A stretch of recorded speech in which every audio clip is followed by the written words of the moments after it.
Welcome back to the channel, everybody. I have another one for you guys.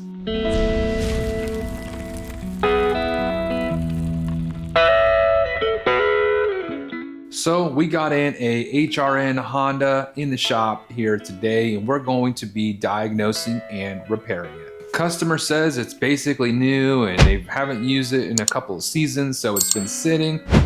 And to them, in their mind, they're like, this thing is brand new, why is it broken? But when they do say that, I explain to them how milk works. So milk expires just like gasoline. So when you get it from the gas station or from the pump, it is already starting to expire and go bad, and it spoils. That's the best way to put it, but that is just saying the simplest way to put it on how gas goes bad. So you can have a brand new mower right out of the box and you can put spoiled gas into it and it won't start. Doesn't matter how new your mower is. So let's get started, and you know what comes first? Inspection. So first things first, we're gonna check the oil. We're gonna pop that bad boy open, we're gonna take it out, and we're gonna look at the oil. We're going to see its viscosity, see how drippy it is, not very drippy. And we're gonna smell it and see if it smells like gas or just old oil. So that looked good. So then we're gonna give her a tap here. And as you can see, oil level is good. All right, next thing we're gonna check is this air filter. So, and this is just a quick inspection. It's gonna seem like it's a long time because I'm filming, but this takes literally a couple minutes. And as you can see, that air filter is pretty bad and definitely could use a service. So we'll be replacing this as well. We're gonna go ahead and put it to the side here for now. We're going to be spraying some starter fluid in it to get it going. Okay, so now let's move on to the gas. All right, so the gas, we're just gonna open this up and we're just gonna look inside. All right, so let's go ahead and open it up, and oh my gosh, that gas looked absolutely terrible. So gas should be like an off yellow, and that stuff looks like some dang oil. So we're going to be assuming that we have a fuel related problem because of the state of that fuel. All right, and at this point, you know what's next. Next thing to do, and again, this is speaking from a mechanic perspective. Next thing we're gonna do is duplicate the problem, which is we're gonna try and start it. Now you're gonna notice I'm not gonna be ripping the cord as hard as I can to get it to start. I'm not gonna pull it a bunch of different times. I am literally going to give it a couple pulls and pull it as if a older man or woman or a young child or someone who's just not strong is going to be pulling it, because it shouldn't take you ripping the cord to start the mower. If you have to do that, then there is a problem. So let's go ahead and pull this thing over.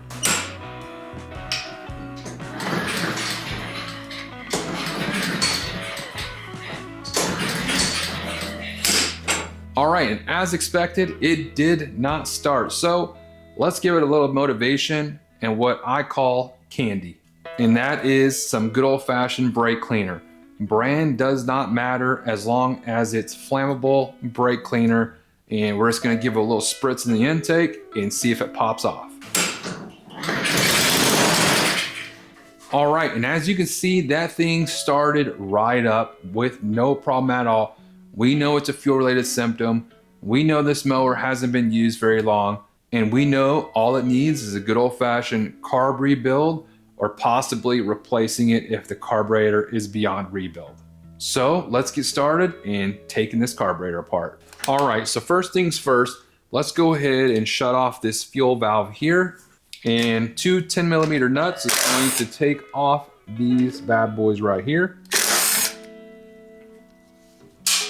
All right, then we'll remove this housing and should have a nice little breather connected to it. We can put that on later. We're gonna remove this gasket here. It's just a rubber, basically with a plate in the middle and two rubber gaskets on this thing. It used to be a 3-piece design, but they changed it to just this. All right, now to take off these hose clamps, you're gonna take your pliers like this and I'm just going to squeeze both ears and then rotate, and then this whole thing will come off. Okay, so then I'm just gonna break the bead here. I'm just gonna rotate this up and down, and then I'm going to slide this fuel line off. But what I like to do is put a little napkin under it, paper towel or something, and then I like to just pull the fuel line off and not let any fuel basically get onto the deck here. I mean, it's not gonna hurt it or anything. It's pretty resistant to it, but it just makes it a nicer and cleaner environment. Okay, at this point, you're just going to slide the carburetor off, and I like to try and leave the gaskets on the machine here and then slide it off. And I'm gonna put my finger over the fuel inlet, and then I'm just going to pop this governor arm or the governor linkage off, and then the spring, the governor spring. And at this point, you have your carburetor. All right, at this point, we're gonna go ahead and clean off the exterior because we don't want any of this debris falling inside the carburetor when we are rebuilding it. So let's go ahead and give her a quick rinse off here, and then we'll blow it off.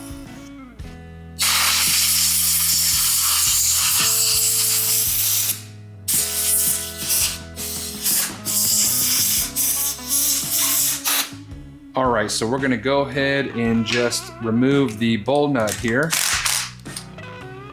And then I'm just gonna tap this to see the state of the fuel. And as you can see, this gas is pretty disgusting.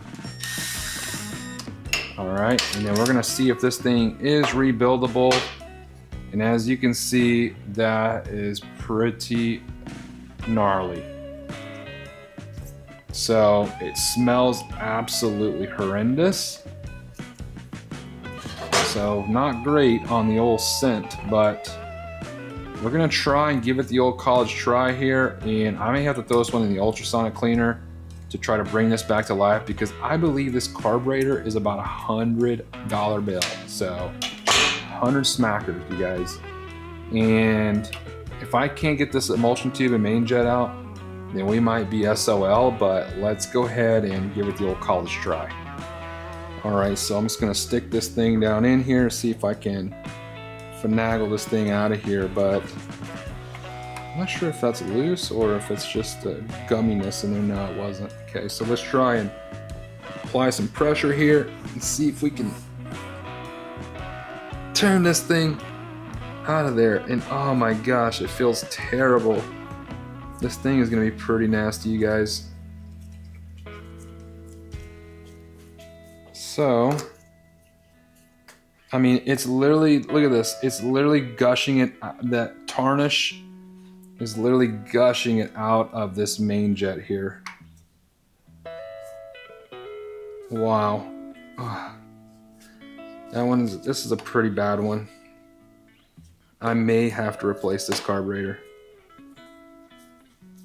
I may have to, but I'm gonna try and pull this main jet out of here and then try to get the emulsion tube. But look at that stuff that's all down in this thing.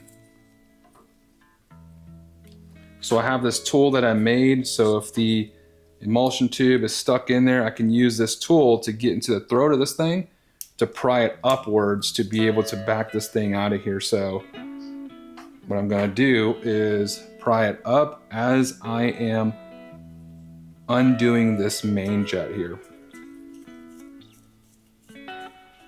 Oh, the smell is so bad. So you can see how disgusting that is and how disgusting that is as well. So I'm gonna go ahead and take out this pilot cap as well.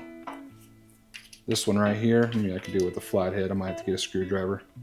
So this has been sitting for a while, so I don't think that we need to remove the pilot jet. We're just gonna remove the cap here because normally these don't become corroded. If it's dirt ingested, then this would need to be removed and cleaned out, but the problem is all in the bottom end from it just sitting. So I'm gonna go ahead and throw this in my ultrasonic cleaner and try and bring this thing back to life. But as for right now, this thing is not looking good, as you can tell. I may try and just rebuild this thing and see what I can do. And then if it doesn't work, rip it right back off and throw it in the old ultrasonic cleaner. But we're just gonna speed this process up and I'm just gonna run through this carburetor.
All right, boys, so we got it cleaned up for the most part. There's some pitting in there, but that stuff is just not gonna come off. I wish I had some steel wool to really shine this thing, but in the end, this is going to get the job done and be just fine. So we're gonna go ahead and put this carburetor together and throw it on the machine and see how it responds and see how it runs, because this thing should be replaced. But again, this is a $100 carburetor. So I'm gonna turn this, $80 job. I'm gonna turn this, $120, $130 job into a $80 job, and it's all profit. All right, so let's go ahead and start throwing this bad boy together. We'll throw our gasket in there, why not? There's no really particular order except for these two here. Throw those in there and try and thread this thing in there, and you can still feel a little bit of corrosion, but this is a neighbor of mine, so I'm just going to see if I can get him going and see if I can save him a little bit of money without cutting any corners, and he'll be pretty happy about it, because like he said, it's a newer mower, but honestly it doesn't look too new to me. But if it feels new to him, then hopefully this repair is not going to put a bad taste in his mouth or anything like that, and he'll keep using me in the future. But if he has an issue with it, I'll make sure that he knows that I was able to save him some money rebuilding this carburetor, but it really needed to be replaced. And if he still needs to have it replaced, I'll just apply what he paid for the rebuild to the new carburetor service, and we'll still be making money. All right, we'll go ahead and throw our needle in here and our float. We'll slither that thing down in there. And just like this. Then we'll slide our pin in here. And a little trick to see if your carburetor is leaking is you could just blow into this little nipple here on the side. Once I get this pin in there, blow into this here, and if it leaks, then your carburetor is going to leak. But if it doesn't, if it holds, then you should be good to go. And it works perfect. We're gonna throw our bowl on top there, and then we'll throw our bowl nut on the bottom. They call it a bowl nut, but it's actually a screw. So go ahead and tighten it down like so, and then we'll put our little pilot cap back in, like so. All right, we'll throw it on and see how she does. So first we're just going to connect our governor linkage here and our governor spring, or our anti-surge spring. There's a few names for this spring, but we'll go ahead and hook that in if we can. It's kind of fighting me, it doesn't want to go on. Maybe it's telling us something. Okay, we'll slide our carburetor on like so, and then we're going to go ahead and put our fuel line back on.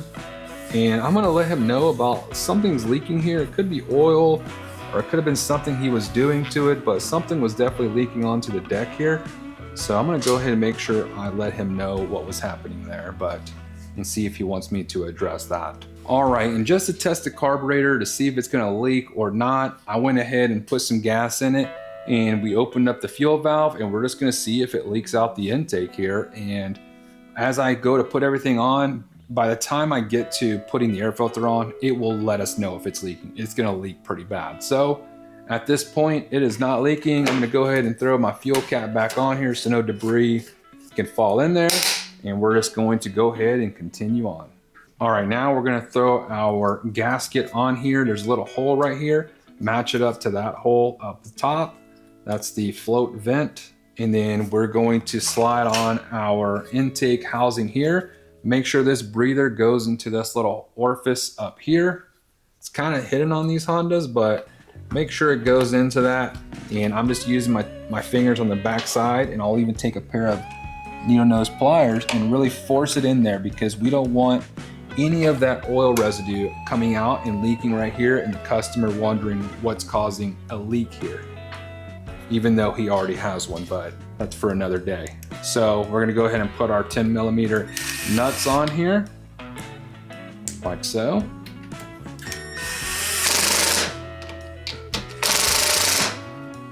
And then we're gonna go ahead and replace the air filter and put the air filter cover on. All right, now at this point, place your bets on if this thing is going to start and run great. So let's go give it a pull.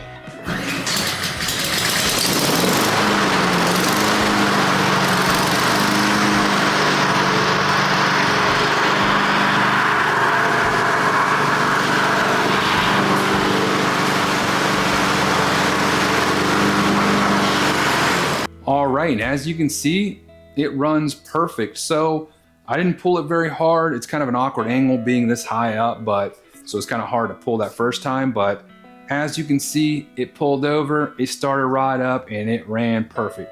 It surged for like 1 or 2 times. It's got to get that fuel through the carburetor into the startup jets, and then it'll run smooth. So that is how you get your old Honda or your OLE old Honda back running again. So if you watched this video and this helped you get your mower going again and it saved you a lot of time and money, make sure you hit the like button. Make sure you're subscribed for more content like this.